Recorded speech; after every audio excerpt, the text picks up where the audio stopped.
In our panel session on this election day, we delve further into the major tasks facing the new administration, which will take office in May. For more, I am visiting Professor An Jun-sung from Yonsei University. Professor An, welcome back. Thank you.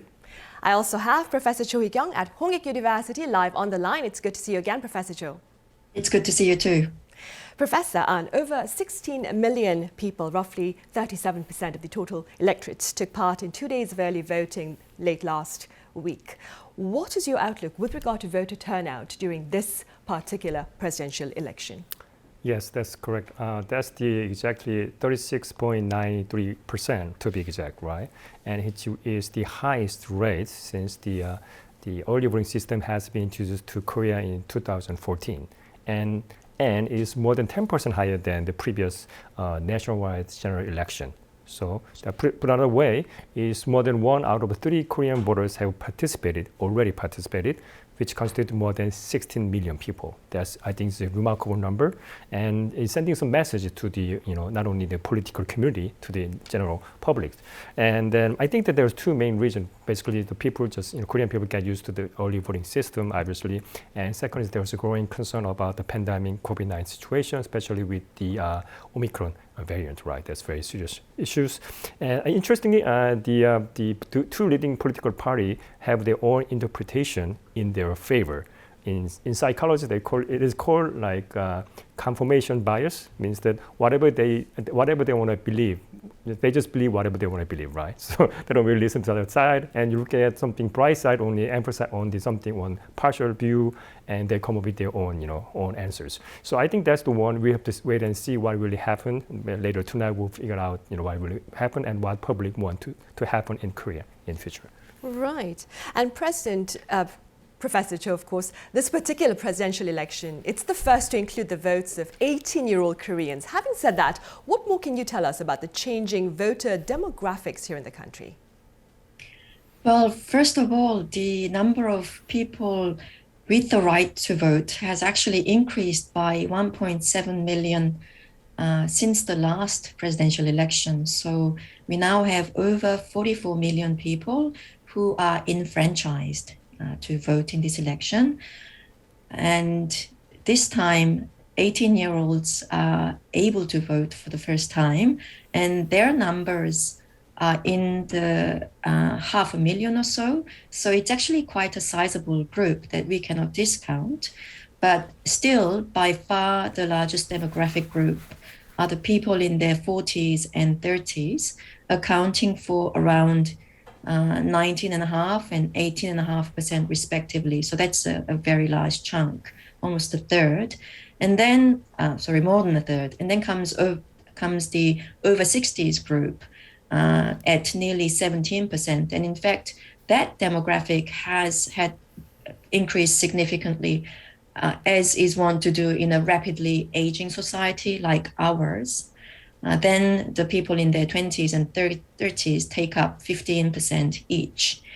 Now, it used to be that younger voters would vote more progressively and the older voters would vote more conservatively.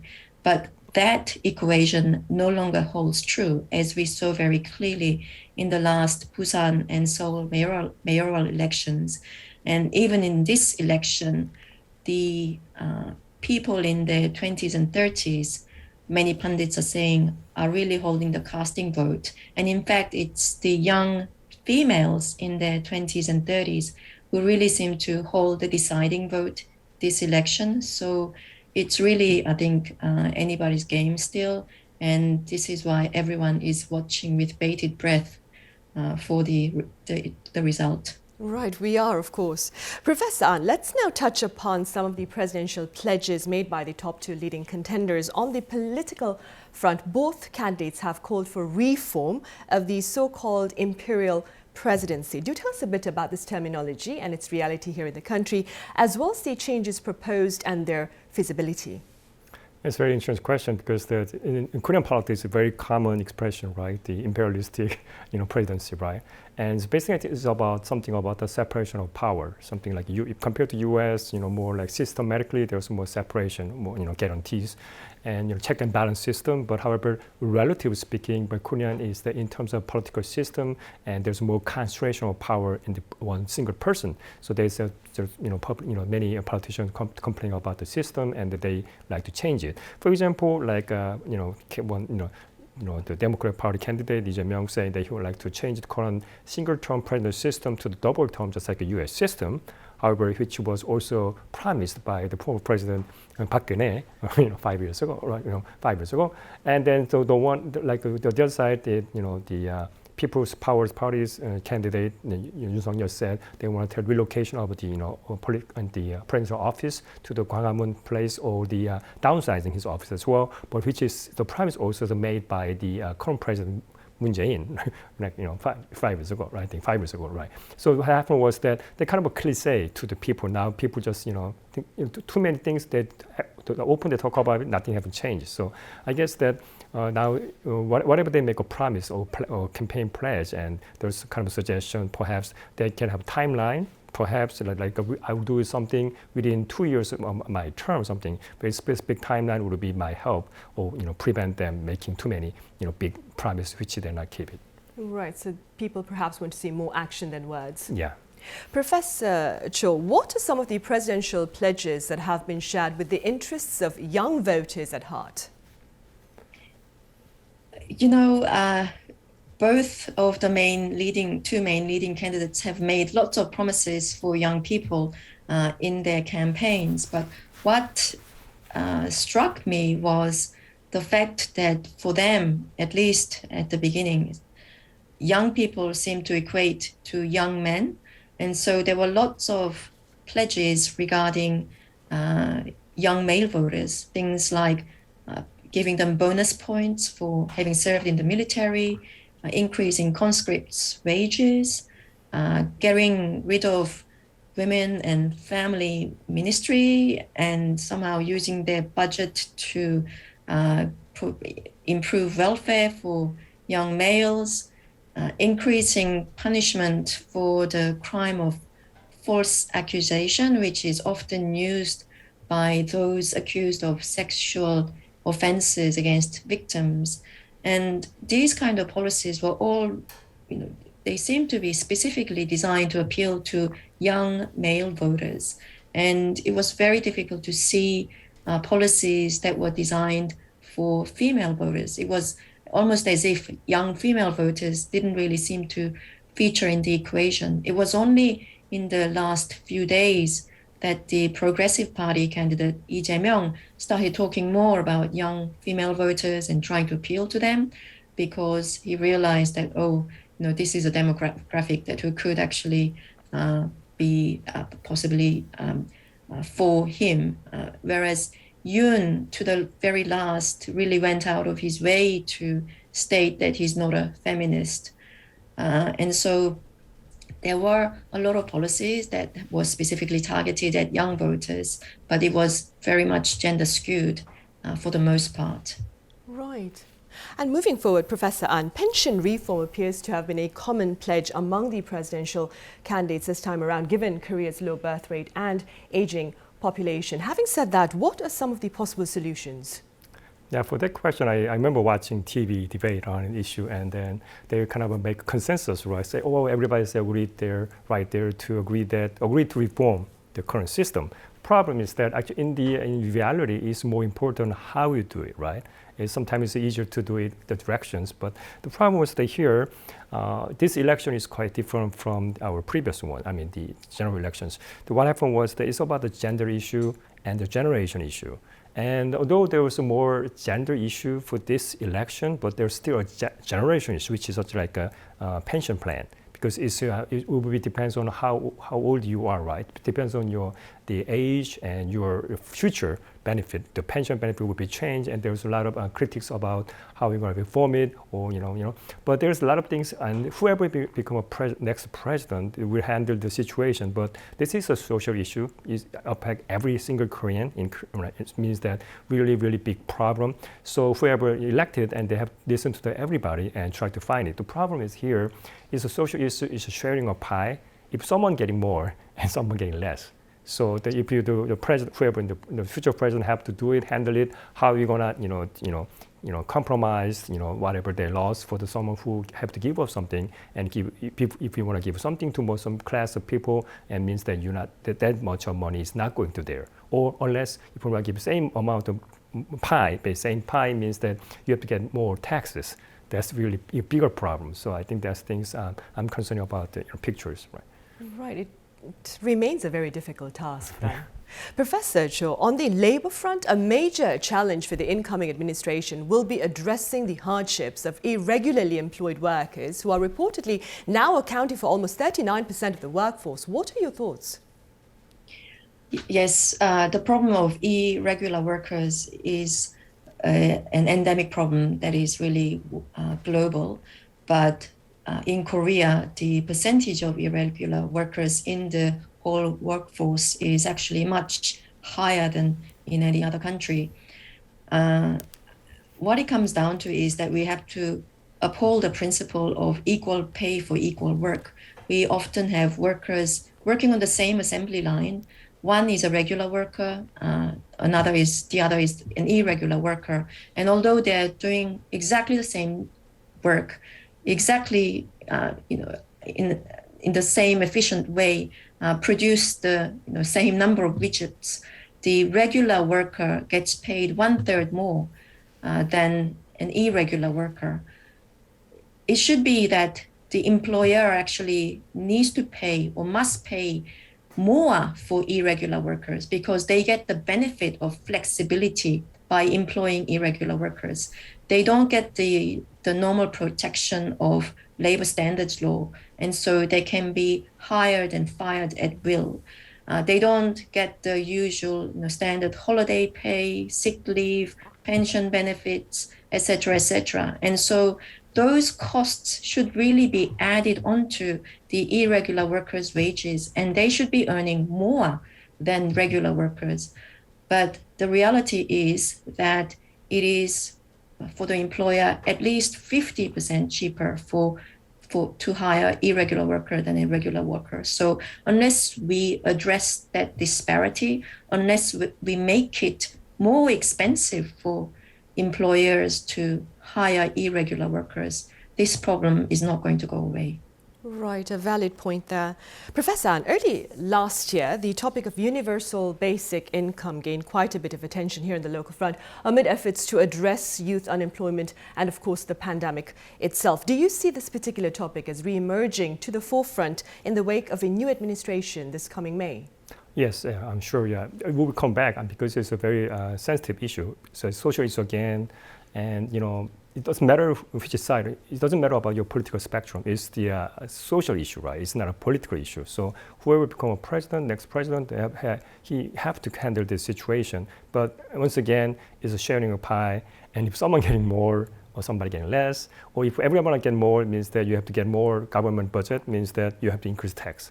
That will be resistance to tax increase as well, right? So if you want to, they talk about the carbon tax as well, right? One of the options, but still, it's about the social issue, social equity issue. How we're who is get it? It's a really difficult question. But I think that the beginning point is that you need to get a general consensus. Whatever they do, they have to listen to the people, how other people think of the rest of Korean people community as a big country, and then how we handle it, and we have to get kind of a consensus on process. So which needed future. Right, so we are talking about a public consensus on the issue. Right. Professor Cho, yet another crucial task for the next administration is stabilizing housing prices. Now, in what direction should relevant policies seek to flow, do you think? Increase supply, but housing stock is not like any other goods. You can't build a house overnight for people to move in. Now, both of the leading two candidates have promised to build something like between 2.5 million to 3 million houses, and 2/3 of them in the capital city region, in Seoul and in Gyeonggi area. But the fact is we don't have land available for it. So unless they are able to somehow conjure up, empty land from somewhere, which is impossible, I really don't see how they're going to fulfill those campaign pledges. The only candidate with realistic housing policy to me was Shim Sang-jung, the Justice Party candidate, and she was much more realistic in terms of what is actually possible in the next 5 years, 10 years, and also trying to spread out the development over the entire country and not just focused in the Seoul and Gyeonggi region. But the problem is the housing market at the moment is now cooling, or many people believe that it's now beginning to cool. And so by the time that these candidates are able to actually put into effect their policies, the market conditions will have changed so much that it may lead to an oversupply. Now, a really big concern is that we end up going the way that Japanese real estate market went when the bubble burst in the 90s, and they essentially suffered 20, 30 years of stagnation. And everybody agrees that right now the Korean real estate prices are simply just too high. It's completely overpriced compared to actual value. But I really don't see any of the main candidates having a realistic policy to address this.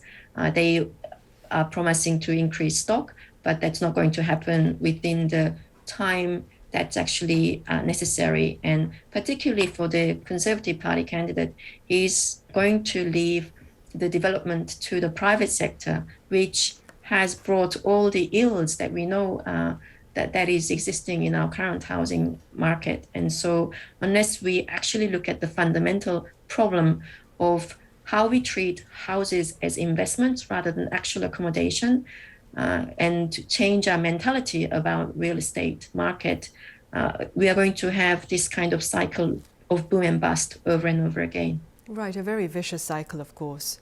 Professor, and moving on to matters related to the Korean Peninsula, what can you tell us about the two leading candidates' pledges with regard to North Korea's nuclear ambitions? Yeah, very excuse me, very interesting question. I thought about the issues, very many times, and then basically the idea is that the Lee Jae-myung, candidate Lee Jae, and he's thinking about snapback approach, basically that let them do it and let them give another chance basically, and then the other side, Yoon Suk-yeol, right, candidate Yoon Suk-yeol is more like keep maintaining status quo, means that maintain the sanction, and let them come back by themselves, right? But however, maybe I ask myself, are we asking the right question, or maybe perhaps we're asking wrong question, because that, our goal is the denuclearization of Korean Peninsula, basically North Korea, and however the North Korean regime do not want denuclearization, right? They want, it's kind of a contradicting their position, right? So I think that one of the things we can do at this moment, whoever got elected for the future, we need to get a communication channel open. I mean, really something we talk, what we really want, because that, as you see, since like perhaps last 5 or even 10 years, South Korean society having changed dramatically, right? And then I also believe that North Korean public also changing their mind, but they don't even express as much as we do in South. But so I think that we need to kind of create a channel to talk to the other side also, and then perhaps I was thinking maybe we can send someone, like someone we can send someone, right, to as the envoy, right? That doesn't have to be Korean, I'm thinking that someone who willing to talk, they like to talk. I was thinking maybe former President Donald Trump sent to Pyongyang, maybe talk openly, themselves, or have some kind of a interview officially, and then let them talk, what they want to say. Perhaps there is something misunderstanding. Maybe perhaps, and there's maybe some small ground we can settle, and starting as a starting point, I think that's the things we need to do. Let's open communication channel, and yeah. Right, so engage them in dialogue. Yeah. Professor Cho, what more now can you share with us about the two contenders' diplomatic agendas once in office? Well, I would say that Lee, in terms of international relations sphere, seems to be more of an institutionalist, a liberal, or not neoliberal in the Washington consensus type of way, but neoliberal in the sense that he believes in dialogue and cooperation, and this sort of shows up particularly with regard to North Korea and security issues. Professor Ahn has already talked about this, but Lee talks about engaging in a more flexible approach with North Korea, continuing to persuade North Korea, working with North Korea to try to make them give up nuclear weapons and expand alliance and work more closely with the Quad and so on. Whereas Yoon seems to take a much more hardline approach. So he seems to be much more of a neo-realist than anything else. He talks about working much more closely with Washington to confront North Korea's growing nuclear threat. He's even talking about developing technology that would allow us to launch a preemptive strike against North Korea in the event of an imminent nuclear threat from North. And so those are the kind of things that are actually quite belligerent to my ears. He also talks about forming a trilateral security network with Japan and US, something that the Korean government has been, for successive administrations, resisting despite very strong urging from Washington to form this kind of hub and spoke model of Northeast Asian security network, with sort of Japan being at the center and Korea being at one of the spokes. Now, this was pointed out in one of Yoon's public debates. It would mean that Japanese troops may land on Korean soil if, in the event of warlike situation. And this is something that Korean people are not really ready to accept. And so on those security issues, we really see a very divergent views of two candidates. Right, we do. All right, Professor Cho, as always, thank you very much for your time and your thoughts. Professor Ahn here in the studio, thank you for being with us today. Thank you.